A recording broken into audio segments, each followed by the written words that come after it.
As one of the most notorious gangsters in history, Al Capone presided over a vast and profitable empire of organized crime. But when he was finally put on trial, the most he could be convicted of was tax evasion. The nearly $100 million a year, that's $1.4 billion in today's currency, that Capone had earned from illegal gambling, bootlegging, brothels, and extortion would have served as evidence of his crimes. But the money was nowhere to be found.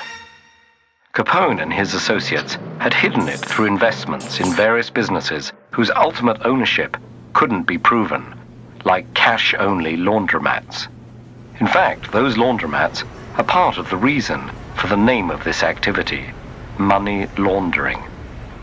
Money laundering came to be the term for any process that cleans illegally obtained funds of their dirty criminal origins, allowing them to be used within the legal economy. But Capone wasn't the first to launder money. In fact, this practice is about as old as money itself.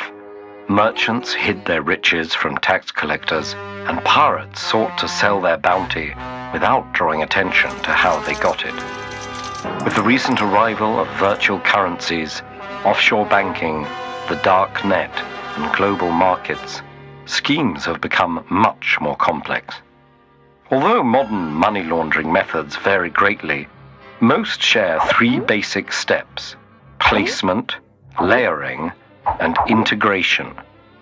Placement is where illegally obtained money is converted into assets that seem legitimate. That's often done by depositing funds into a bank account registered to an anonymous corporation or a professional middleman. This step is where criminals are often most vulnerable to detection, since they introduce massive wealth into the financial system seemingly out of nowhere. The second step, layering, involves using multiple transactions to further distance the funds from their origin. This can take the form of transfers between multiple accounts or the purchase of tradable property like expensive cars, artwork, and real estate. Casinos, where large sums of money change hands every second, are also popular venues for layering. A money launderer may have their gambling balance made available at a casino chain's locations in other countries or work with employees to rig games. The last step, integration, allows clean money to re-enter the mainstream economy and to benefit the original criminal.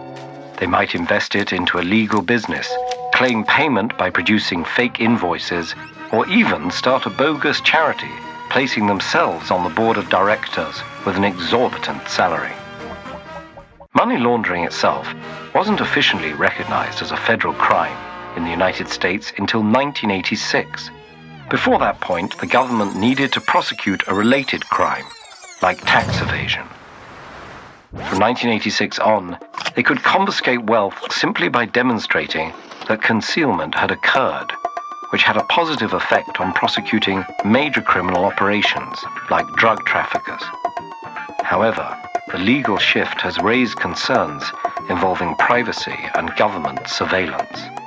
Today, the United Nations, national governments, and various non-profits fight against money laundering, yet the practice continues to play a major role in global crime.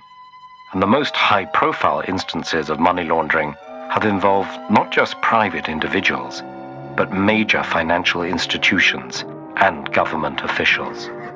No one knows for sure the total amount of money that's laundered on a yearly basis, but some organizations estimate it to be in the hundreds of billions of dollars.